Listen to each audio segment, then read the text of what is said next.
Eduardo Marinho nasceu no Espírito Santo, mas é, na verdade, um cidadão de todos os lugares. Ele não foge das perguntas. Se propõe a tratar dos mais diversos temas, a partir da sua longa vivência no que posso chamar de mundo real. Não se agrada com a alcunha de filósofo da rua. Claramente se afasta dos rótulos. Conversamos longamente com Eduardo Marinho no campus da UFES. Confira. É difícil achar um momento crucial em mim. Foram coisas que foram acontecendo. A angústia vem desde pequeno, não me lembro quando começou. E não começou também como angústia, começou como uma percepção incômoda. Que eu estava sempre sendo servido por empregados nos clubes. E eu questionava por que essas pessoas são empregadas. Por que tem tanto empregado? Por que tem essa pobreza? Mas isso era uma questão incômoda para a minha classe. Então, eu ficava calado e achava que eu tinha alguma coisa errada, porque ninguém questionava. Mas eu fui crescendo. Quando chegou nos 15 anos, eu estava procurando o que fazer, a família já estava me cobrando o que fazer. Eu tinha acabado de pedir demissão do Banco do Brasil, entrei para o Banco do Brasil, pedi demissão 10 meses depois, porque me diziam que meu futuro estava ali. E eu olhava para os mais velhos e falava, eu não quero esse futuro para mim. Então eu pedi demissão, começou a cobrança. E agora, o que você vai fazer? Desperdiçou uma oportunidade de ouro, podia estar lá de vida inteira. Para mim era um terror ficar lá a vida inteira. E eu fiquei procurando o que fazer, entrei para o Exército. Eu estava procurando me enquadrar. Fiz um concurso para a preparatória de cadetes para seguir carreira militar. Entrei, olhei, não gostei do que eu vi e saí. E aí me puseram num cursinho barato. Fazer vestibular. Aí que eu comecei a ver o pessoal que tinha saído do ensino, tinha vindo do ensino público, e eu comecei a perceber que eles eram sacaneados, eles não sabiam nada. Nada. Eu estudei em escolas que estudavam com profundidade.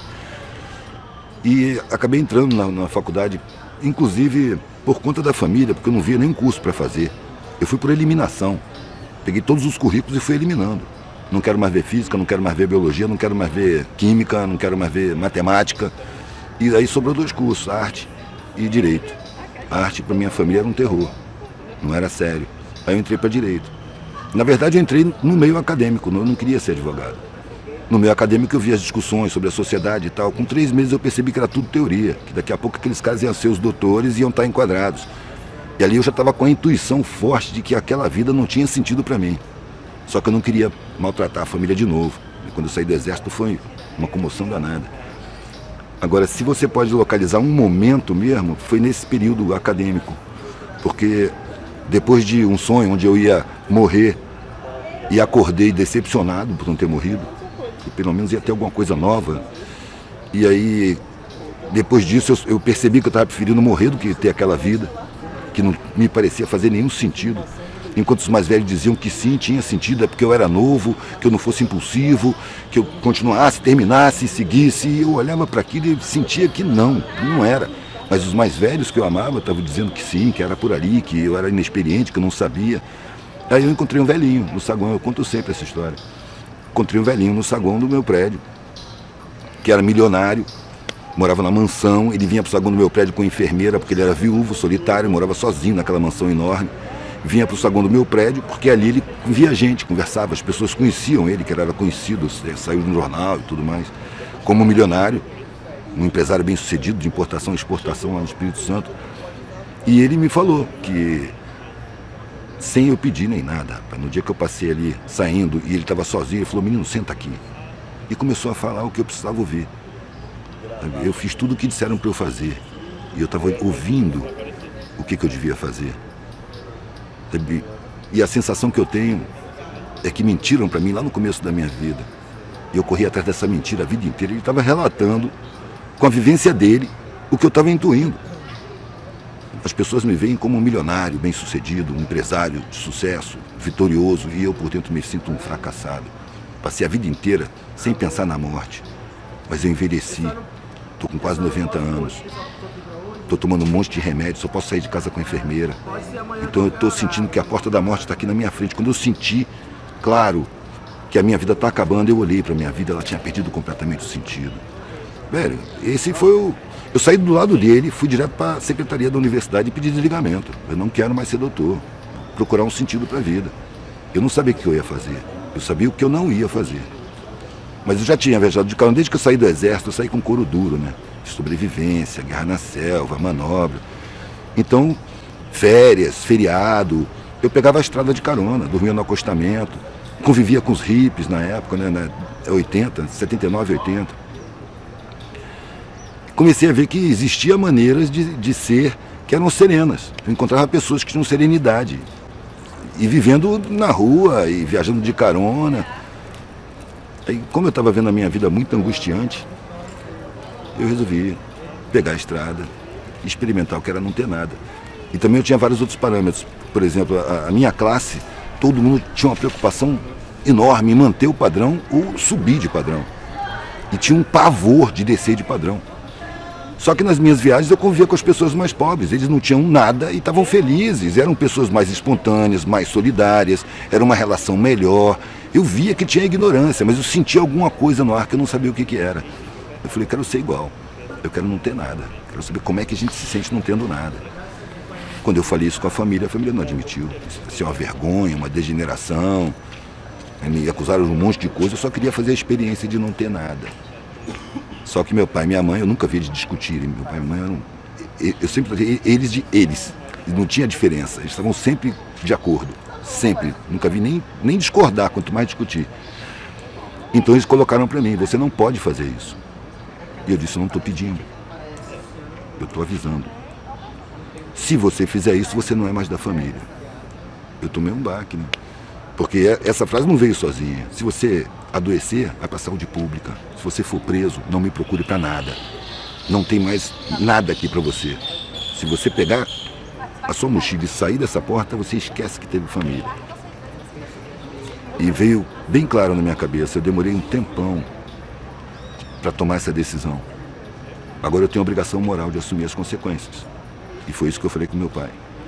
Eu não esperava ter essa consequência, um rompimento tão completo. Mas se isso acontecer, eu tenho que assumir. Eu acho que ele contava com a minha covardia. Mas eu estava apavorado com a vida sem sentido. O nego falava, você foi muito corajoso. Não, eu estava com medo. Medo de chegar na idade daquele coroa daquele jeito ali. Inclusive foi isso que eu pensei na hora. Antes, não falei para ele. Mas eu pensei comigo, isso não vai acontecer comigo. Eu morro antes, mas não chego na idade desse cara dessa maneira. Vou procurar um sentido para a vida. Ou eu vou achar um sentido, ou eu vou morrer procurando. Não tem outra hipótese. Uma filha minha, com 14 anos, falou, acho que eu tenho direito de conhecer os seus pais, meus avós. E aí eu falei, tá. Ela foi. E eles já tinham percebido que não tinha retorno. Aquilo era uma expectativa de me pressionar a voltar atrás. Mas aí eu já tinha passado por todas as situações de miséria que eu podia ter passado, antes de ter filho. Depois, com os filhos, eu tive que aprender artesanato, fiz pão, sapato, fiz um monte de coisa. Brinquinho, pulseira, colar. E sempre interessado na vida, nas histórias. Comecei a ouvir história de puteiro, sabe? Ouvindo vidas, vendo coisas. Ficou muito interessante a vida. Sumiu a angústia. O nego fala hoje, você largou a sua zona de conforto. Cara, aquela zona foi a mais desconfortável que eu vivi, velho. Porque as pessoas só pensam em conforto externo. O desconforto era interno, Eu fui percebendo que as necessidades que a gente tem não são as materiais as principais, são as imateriais. É a satisfação em estar vivo, a sensação de estar integrado na coletividade, sabe? A troca de afeto. Sabe? Essa é a função para mim. E ali eu vi o pessoal mais afetivo, mais solidário. De repente, na época dos mendigos, ainda passei 2 anos no meio da mendicância. De repente eu me vi no meio das pessoas que tinham aquele aspecto destruído, sem dente, com cicatriz, maltrapilho. E percebi uma humanidade que eu não conhecia, muito mais solidária, muito mais humana, muito mais espontânea. Um se sacrifica pelo outro, todo mundo junto. Falei, o melhor pessoal que eu já conheci está aqui. E aí comecei a olhar para o Estado, para a sociedade de outra maneira. Porque esse pessoal tinha o direito constitucional de acessar os meus conhecimentos. E foi proibido pelo Estado.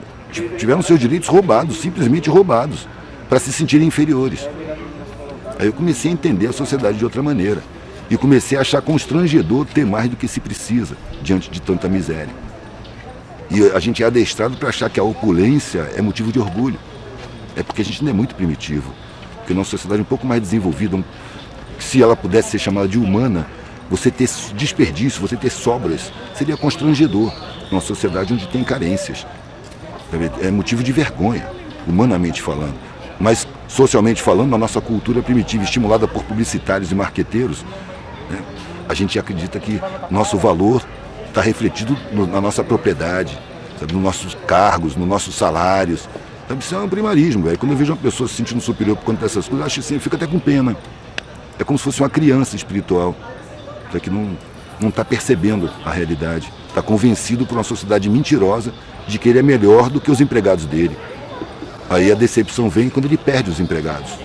Quando o grande empresário perde a empresa, vai à falência, ele não tem dinheiro para pagar nenhuma empregada doméstica, ele se mata. Porque ele não sabe fazer nada. Cadê a força que ele tinha? Enquanto que eu vejo na parte de baixo, as pessoas perdem tudo que tem várias vezes na vida e nunca se desesperam, nunca se matam. Eles superam. É a rapaziada mais capaz de superar a dificuldade. Eu acho que é a rapaziada que tem o potencial de realmente construir uma sociedade mais humana. Eu não me sinto falando nada demais.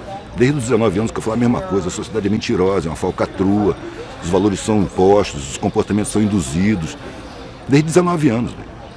Até 8 anos atrás eu fazia isso, botava no meu trabalho, porque a partir de um certo ponto eu comecei a ter necessidade de botar no meu trabalho o que eu estava vendo, o que eu estava pensando, o que eu estava concluindo.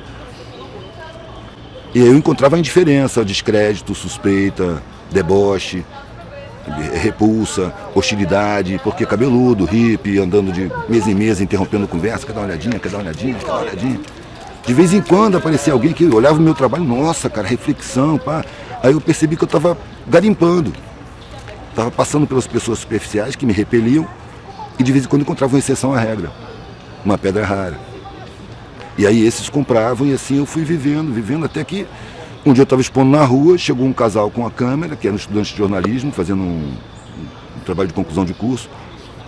Eles tinham entrevistado trabalhadores de rua, tinham até concluído o filme, mas eles foram comemorar em Santa Teresa e me viram expondo e falando com as pessoas, como eu sempre falo, porque eu tenho que estar falando do meu trabalho. Meu trabalho chama a reflexão.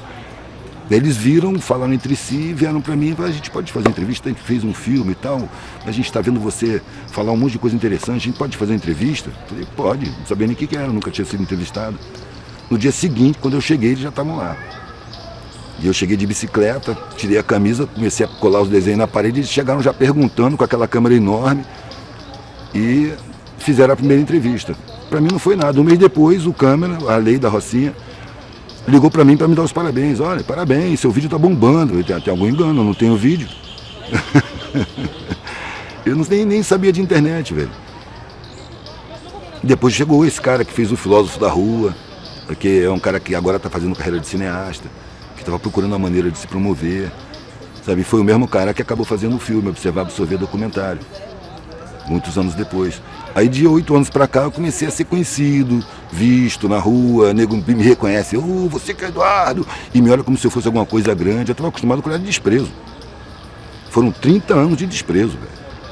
E diante do olhar de desprezo, da repulsa, da cara feia, eu dizia, essas pessoas não me conhecem, velho. Não sabem quem eu sou. Estão me julgando pela forma, é natural que seja assim. A minha forma não está de acordo com os padrões sociais. Só que isso é sinceridade. Se eu tivesse muito bem arrumado, as mesmas pessoas iam me sorrir. Esse sorriso para mim é falso e não me interessa. Eu prefiro a cara de desprezo porque ela é sincera. E quando uma pessoa sorri para mim nesse estado, o sorriso é sincero, não é interesseiro. Para mim incomoda porque agora estão me vendo maior do que eu sou. Antes me viam menor.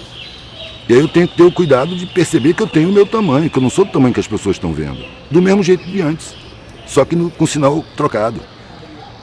Sacou? Eu sou a mesma merda de sempre, velho. Não sou maior do que ninguém, só estou olhando. Eu tive pontos de vista distintos que me deram condição de ver a sociedade dessa maneira. Mas eu acho que eu estou vendo o óbvio e falando o óbvio. O que eu vejo na cara das pessoas quando eu falo assim para uma plateia, o que eu vejo nos olhares é reconhecimento do que já sabem. Sabem, mas não acreditam. Aí eu estou falando o que é óbvio. A religião, velho, é a codificação do incodificável, né? É a explicação do inexplicável. Eu acho que o ser humano não aceita a sua incapacidade de compreensão, então ele inventa verdades para suprir essa carência. Isso é arrogância, é falta de humildade. A gente é insignificante, o planeta é insignificante dentro do universo. Como é que eu vou estar em contato direto com o Ser Supremo do Universo?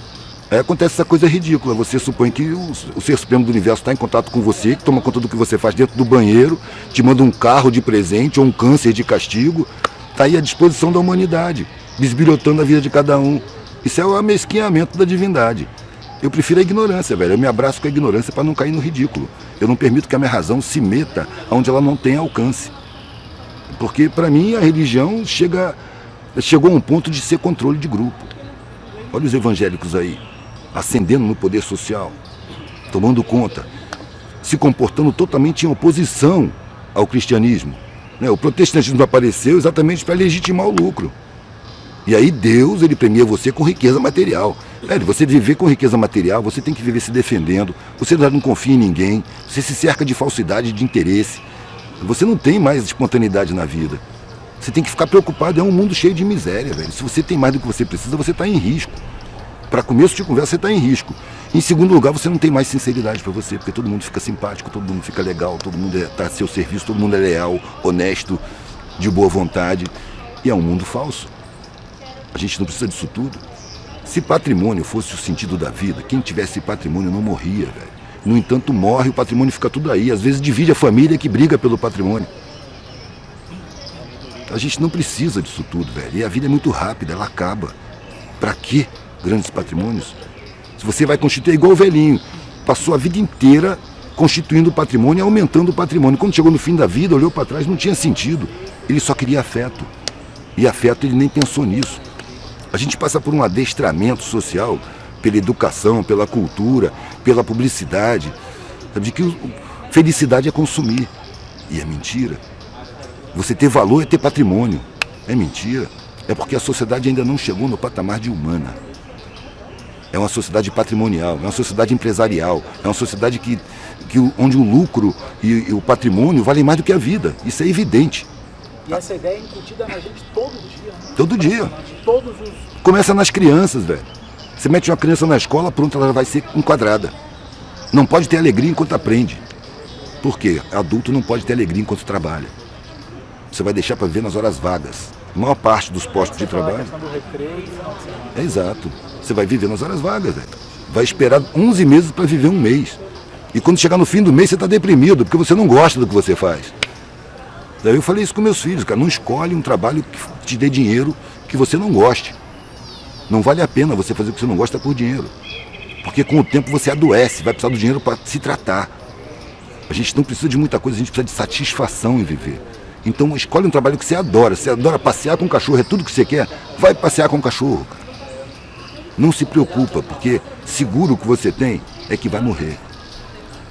Eu me senti um recepcionista, recebendo pessoas que ficavam sob a minha guarda até que eles pudessem se sustentar. Simplesmente assim. Como ia ser isso, eu não sei. O principal para mim era dar uma boa alimentação, porque eu tenho medo da saúde pública, e era a saúde que eu tinha. Não é nem a saúde, né? É o sistema de medicina que eu tenho acesso. Então era só orgânico, comida cara. Às vezes eu entregava a casa, velho, porque se eu pagasse aluguel e conta, eu não tinha dinheiro para comprar a comida que eu dava para eles. E eu ia pra rua, ia dormir no papelão, ia viajar de carona, e para eles era aventura, eles gostavam. Exatamente para manter uma boa alimentação, para eles não adoecerem. E eu achava que a educação se faz mais por exemplo do que por palavra. Eu vejo muito os pais falando, eu não te falei, eu não te falei. Cara, a palavra é um código que é difícil assimilar. A criança, ela vive um tempão sem saber falar, ela fica olhando. A leitura dela é mais intuitiva, é mais sensorial, não é racional. A palavra é um código racional. Ela demora a chegar no patamar de entendimento racional. Você vê que a adolescência é uma idade problemática, entre aspas. Por quê? Porque a pessoa tem a intuição da criança e está recebendo a pressão do enquadramento para ser adulto. E ela instintivamente recusa esse enquadramento. E aí vão dizer que ela está errada, que ela precisa se enquadrar, que o mundo é assim, que não tem jeito. Aqueles velhos argumentos. A maioria se enquadra. E você percebe nitidamente que entristece. E os que não se enquadram são marginalizados. O que acontece é que hoje, nesse momento, os marginalizados estão formando grupos. Tem um número muito grande que não se enquadra. São exceções ainda, mas na minha época eram exceções raríssimas. Agora eu vejo exceção em tudo que é parte. Nas periferias, tem grupos já contestando a sociedade. Eu quero fazer arte para minha galera. Eu não quero ir fazer arte lá fora, eu não quero ir para a mídia. Eu quero exercer o que eu sou aqui mesmo. Porque Nas favelas, finalmente está se percebendo que o Estado é inimigo da população. Todo o serviço público destinado à periferia, à base da pirâmide social, todo ele é desrespeitoso. Todo, a saúde, a burocracia, a polícia, então, parece que tem ódio de pobre. Só trata pobre com desprezo. E, no entanto, o pobre é a base da sociedade. Então, eu gostaria que os pobres um dia não saíssem de casa, para ver o que ia funcionar, para perceber a importância que eles têm. Eles são o fundamento da sociedade. E eu acho que a sabotagem do ensino, da informação, das condições de vida, é exatamente para impedir as pessoas de tomarem consciência da sua importância social. Para elas continuarem acreditando, porque a mídia tem um trabalho profundo de psicologia inconsciente, seguirem acreditando que não valem nada, que são inferiores, que são incapazes, que são incompetentes, quando na verdade eles são a base de tudo, velho. Eles carregam a sociedade nas costas. A gente está vestido por causa dos pobres, a gente come porque mão pobre planta e colhe. A gente entra numa casa porque foi posto um tijolo em cima do outro. Tudo quem faz é pobre, velho. Encontrei muita coisa, né, velho? Muita gente. Encontrei muita gente que viveu isso e depois voltou para sua classe. A gente não se desvincula da sociedade, né? A gente muda a maneira de estar vinculado a ela. Foi isso que eu fiz. Eu quero estar vinculado, quer dizer, eu sei que eu não posso me desvincular, mas eu quero estar da maneira que eu escolhi e não da maneira que eu fui programado. Porque a maneira que eu fui programado, pelo que eu vi, é angustiante demais. Você abre mão da sua individualidade, você abre mão do seu prazer, você abre mão de si para poder satisfazer o mundo. Nós estamos numa sociedade de mau caráter, que para te considerar exige que você tenha mau caráter, que você seja conivente, que você seja um agente da perversidade social, que você ignore todo o sofrimento dessa maioria, toda a injustiça, você tem que ignorar. Se você tem um pingo de consciência, um pingo de sentimento, você vai se maltratar para ser respeitado. Mas aí é que entra a razão enquadrada, a razão te convence que é isso mesmo, que sempre foi assim, você tem que fazer, se você não fizer você vai perder seu patamar, você vai ter problema, você tem que garantir, e olha as crianças que você tem que criar, olha o patamar, e você viola a sua consciência, você massacra seus sentimentos, achando que é inevitável. Por isso que as pessoas correm para o antidepressivo, que é um entorpecente de consciência e sentimentos, para você seguir uma razão que está aprisionada em valores falsos, criados por uma galera que é contratada para fazer a cabeça da população.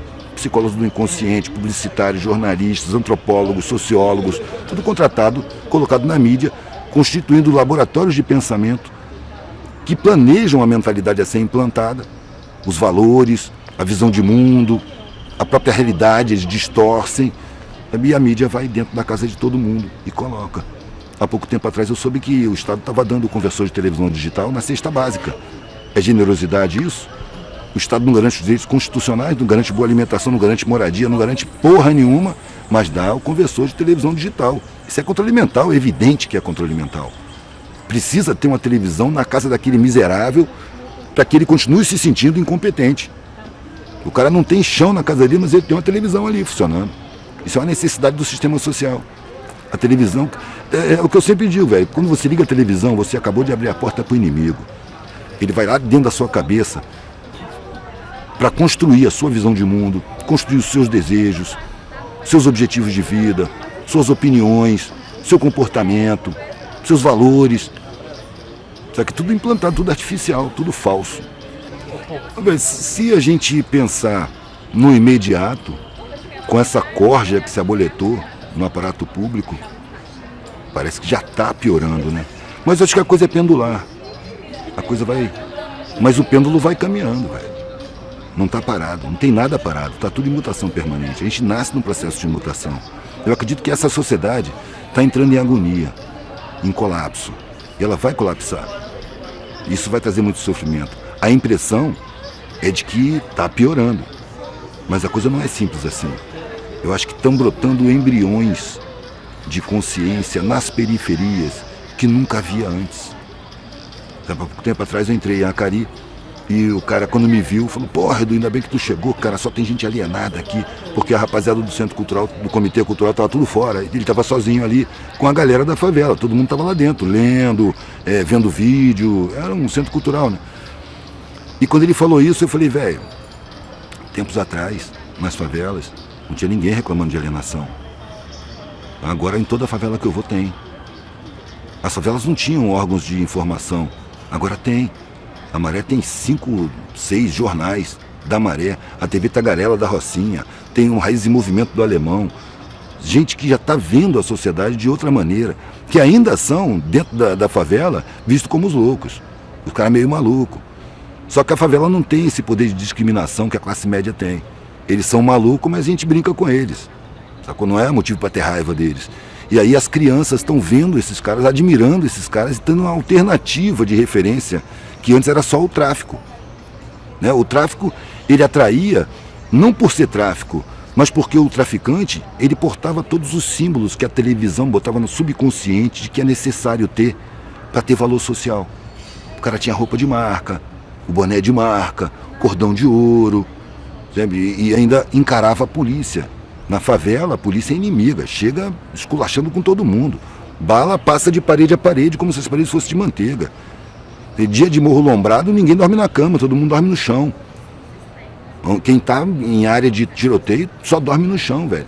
Eu vi foto de criança sem o tampo da cabeça. Tava na cama, passou uma bala de fuzil e levou o tampo da cabeça da criança. Ele ainda manda foto pra mim e fala, divulga aí, você que tem visibilidade. Eu não vou divulgar uma coisa dessa, velho.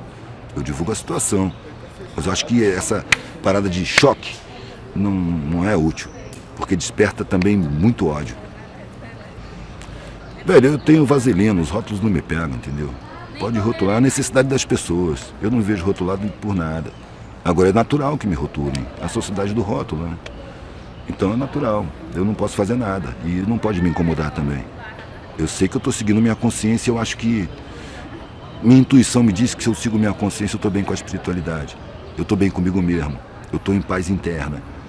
Mesmo com todos os incômodos que eu tenho não tenho incômodo comigo e com o meu comportamento. Eu não me sinto dominado. Eu me sinto inserido, mas da minha maneira. E eu comecei a botar o que eu vejo no meu trabalho, não foi para esclarecer ninguém, foi para desengasgar. Eu não tinha intenção de fazer a cabeça de ninguém, de abrir a cabeça de ninguém, de conscientizar ninguém. Eu tenho minha consciência para tratar. Sabe? É a minha consciência que eu tenho acesso, eu não tenho acesso à sua. A sua é você que tem acesso. Então a gente pode trocar ideia. Quando a pessoa me procura, a gente troca ideia. Sabe? Ela vai pegar a ideia e vai fazer o que ela quiser, o que ela puder. Eu estou dizendo o que eu estou vendo, o que eu acho que eu vejo óbvio. Tanto que geralmente o que eu vejo na cara das pessoas é reconhecimento do que ela já sabe. Lá no fundo ela sabe, só que ela não acredita. Porque a indução é muito forte, o massacre midiático é muito forte. O poder cultural já está dominado, empresariado, esvaziado de conteúdo. A arte e a cultura são elementos potencialmente subversivos. Então o sistema social domina e transforma em produto de consumo. Superficialidade é a necessidade de manutenção dessa estrutura social. As coisas foram rolando muito intuitivamente, velho. Quando eu cansei de pedir comida, eu comecei a fazer brinquinho, pulseira e colar e aprender com os hippies. O meu primeiro alicate eu achei no lixo. Eu limei com pedra de amolar, ele era um jacaré, eu arredondei e comecei a torcer arame, fazer umas coisas horríveis, mas fui trabalhando. Sabe? Na gravidez da primeira criança. Quando a gente descobriu a gravidez, foi em Itabuna. A gente fez um teste de farmácia. A gente estava viajando de carona, não tinha casa. E quando deu positivo, a gente saiu pulando pela rua comemorando. Não tinha casa, não tinha plano de saúde, não fizemos pré-natal, nada, velho. A gente saiu comemorando. Pode dizer, irresponsabilidade é irresponsabilidade. Eu fui completamente irresponsável. Se eu fosse responsável, eu tinha me enquadrado. Então eu dou graças a Deus, dou graças à minha irresponsabilidade. Que eu estava exposto ao risco. Só que liberdade é risco. Segurança é prisão. Não é à toa que segurança máxima é o nome da pior cadeia que existe. Se você quer segurança social, plano de saúde, casa boa, escola particular para seus filhos, você vai ter que aceitar correntes, velho. Você vai ter que viver prisioneiro. Aí vem as regalias, aí a sociedade te considera. Agora, se você se recusa a colaborar, é pau, é peia, é chicote. E é natural que seja assim. Para mim tá barato. Eu odiaria ser um privilegiado e se eu tivesse perdido a minha vida indo para um trabalho que eu detesto, convivendo com pessoas que eu não me identifico. Sabe? Eu gosto de estar solto, eu preciso estar solto. Acho que todo mundo precisaria estar solto. Mas o medo implantado pela cultura social, pela mídia, né, pela escola, o modelo de ensino que ninguém questiona, ele não é humanista, ele é empresarista. Ele prepara competidores para o mercado de trabalho e não seres humanos para integrar uma sociedade harmônica. Aliás, qual é a escola que fala em harmonia social? Não tem. Você tem que vencer na vida. É o inferno, velho. Quando eu percebi que uma vitória gera várias derrotas, eu falei, a alegria da vitória não vale a pena. Eu não quero que minha alegria seja calcada em tristezas alheias. Então eu parei, não quero competir, eu quero viver. E é isso que eu estou fazendo, não estou querendo vencer. Sabe? No final, você morre, velho. Vencendo ou perdendo, você morre. E quando você morre, que você olha para trás, na hora que você vai morrer, você olha para a sua vida, a maioria das pessoas vê um vazio. Todos os valores perderam sentido, porque eram todos formais, eram todos superficiais. O conteúdo ficou esquecido em segundo plano. No adestramento social, a gente é convencido que o sentimento é uma fraqueza, uma fragilidade, esconde o sentimento. Isso é bem... tem seu motivo, né? O sentimento, ele não é tão adestrável quanto a razão. Então você desvaloriza o sentimento e prioriza a razão. O que eu fiz foi inverter isso aos 19 anos. Quem vai me comandar é o sentimento. A razão vai assessorar o sentimento para colocar em prática o que o sentimento decidiu. Mas eu vou fazer o que eu sinto. Porque a razão foi condicionada. A razão pode ser aprisionada. E ela é aprisionada. Né? Desde que a criança entra na escola, que ela tem que dividir, né? A hora de estudar, seriedade. Brincadeira na hora do recreio. Que é um punhadinho de tempo. A maior parte do tempo você tem que estar no sacrifício. Então já vai sendo adestrado. E entra no ensino médio, e entra na universidade. Aí já tem os patamares. Na academia, não devia ter nem o nome de curso superior, velho. Devia ser curso de responsabilidade social. Devia ter um pórtico dizendo: você está entrando numa escola de ensino superior que é vedado aos seus irmãos que têm direito. Portanto, está adquirindo uma responsabilidade social muito grande. E a sua função é levar esse conhecimento para quem tem o direito e não tem acesso. A pessoa sai se sentindo superior, que não tem o curso superior, ou que não tem a universidade. É uma ilusão, mas é estratégico. É uma forma de impedir o saber, de alcançar a sabedoria. Porque aqui na escola você arruma o saber, velho, mas a sabedoria você arruma na vivência. Então as periferias têm muito mais sabedoria por necessidade de sobrevivência. Porque eles vivem apinhados e têm que se harmonizar, velho. As classes mais privilegiadas, elas têm o seu lugar de viver, não tá, o vizinho está distante, dá para você falar, ô, tudo bem, bom dia, e não tem nenhum contato. Na favela não, velho. Na periferia não. É um dividindo com o outro, as dificuldades são muito parecidas. Ali se desenvolve a solidariedade não como uma virtude, mas como uma ferramenta de sobrevivência. É um ajudando o outro. Então se desenvolve a humanidade muito mais nas periferias do que no centro, onde as pessoas se hierarquizam e ficam disputando patamares. Um com o outro. É um inferno, velho. Não é à toa que você toma tanto antidepressivo. Agora você vê o empresário bem-sucedido, um vitorioso, tomando antidepressivo. Não é uma contradição? Tem uma vida deprimente, ele não é um vitorioso, ele não é o bem-sucedido, não é o ricão. Por que ele vive angustiado? É o preço. Pois é, velho, é porque é mentira. Não é esse o objetivo da vida. Eu peguei carona de Pernambuco até a Bahia. Muitos anos atrás, eu era um moleque. Eu peguei uma carona com um cara mais velho do que eu, com 35 anos e tal. E a gente foi conversando. Como eu era um desconhecido, isso acontece muito. Eu era um desconhecido que pegou carona, que veio do nada e que daqui a pouco vai sumir. Então as pessoas se sentem à vontade para dizer coisas que elas não dizem para ninguém. E o cara viu que eu tinha uma capacidade reflexiva, tinha como dialogar. E ele falou, cara, eu sou um fotógrafo bem sucedido. Eu ganho muito dinheiro, eu sou o cara que ganha mais dinheiro na minha família, velho. Todo mundo me admira. Mas eu sinto um vazio, eu sinto uma angústia. Falei, claro, velho, porque esse não é o objetivo da vida. Dá esse vazio mesmo. Você conseguiu o que a sociedade recomenda, mas não o que você precisa como ser humano. É que várias vezes eu passei por empresários que diziam exatamente a mesma coisa. Pô, por que eu sinto esse vazio? É porque você está violando sua consciência, porque você está exercendo perversidade, você está explorando os injustiçados sociais. Sabe? Se eu pago um salário de merda para um cara trabalhar para mim, eu estou sendo conivente com a injustiça social, estou sendo cúmplice, eu estou me aproveitando da injustiça social. Porque ele tinha o direito de ascender socialmente, ele tinha o direito de acessar as escolas todas até a universidade. É direito constitucional, mas o Estado não cumpre sua Constituição com a massa mais pobre. Então o Estado, para mim, é uma organização criminosa, velho. Que faz os mais capazes, os mais fortes, se sentirem os mais fracos e mais incapazes. E convence, ilude os que dispõem de grana e privilégio de que eles são fortes. E não são, eles são dependentes. precisam dos de baixo. Sem os de baixo eles não são nada, velho. Seria bom, eu escuto às vezes em favela ou em periferia, porque a sociedade estimula o confronto e a revolta. Vai ser o caos quando a favela for pro centro, quando a periferia for pro centro, quando o morro descer pro asfalto. Eu peço atenção para perceber que todo dia, escuro ainda, o morro começa a descer pro asfalto e a periferia lota os transportes públicos para chegar no centro. E é exatamente isso que faz a sociedade funcionar. No dia que o morro não descer para o asfalto e a periferia não for para o centro, para tudo. Para tudo. Seria uma experiência muito boa. Porque aí apareceria quem é importante. Quem é que vale mais. Que são exatamente os que são convencidos de que valem menos. Pela forma e não pelo conteúdo. O melhor da humanidade está nas periferias. E eu acho que essa sociedade está colapsando e vai morrer. Está em agonia já. Só que isso é uma coisa de gerações. Não é uma coisa para uma vida. Outra ilusão criada é você mudar o mundo. Ninguém precisa mudar o mundo porque o mundo é mutação permanente desde que ele apareceu. A gente participa dessa mutação e tem pouco tempo. O mundo tem bilhões de anos. Quanto tempo tem uma vida? Umas dezenas de anos. Você vai participar. A diferença é como você participa. Enquadrado ou não. Da forma programada ou não.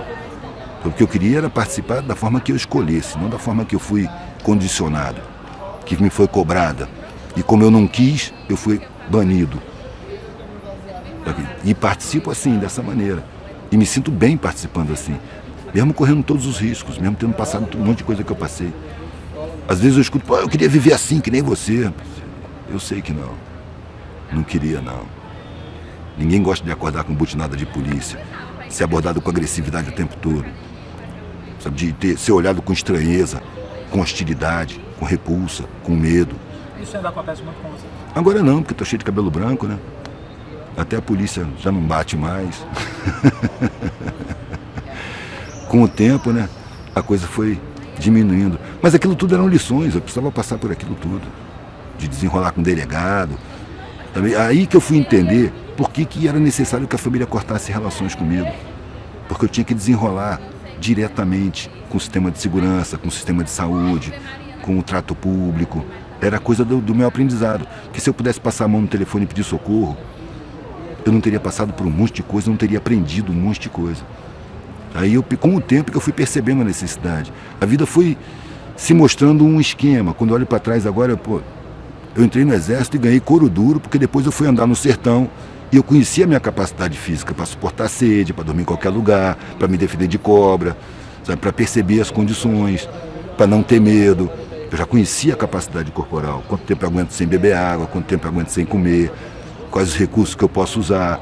Sabe, isso aí o exército me preparou.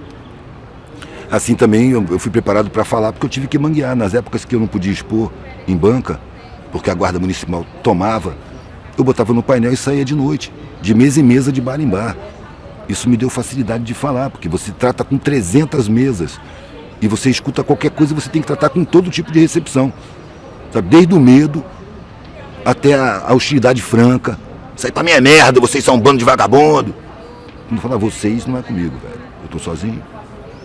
Até a idolatria mais ingênua. Ah, você é livre. Ninguém é livre. A gente tem graus de liberdade.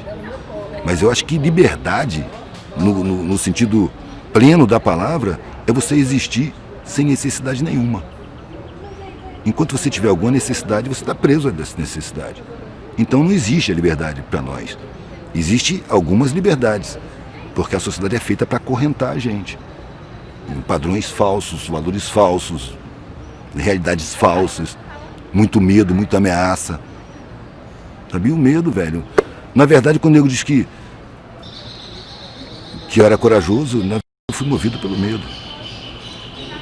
Medo de chegar no fim da vida, olhar para trás e ver uma vida sem sentido. Eu, como sou artista plástico, eu comparo a vida com um quadro. Desde que você nasce, você pincela o quadro. E vai pincelando enquanto você está vivo. Você só assina o quadro na hora que você morre. Então, quando eu for assinar o meu quadro, eu quero olhar para o quadro e falar, porra, gostei desse quadro. Eu não aceito não gostar. Nada, velho.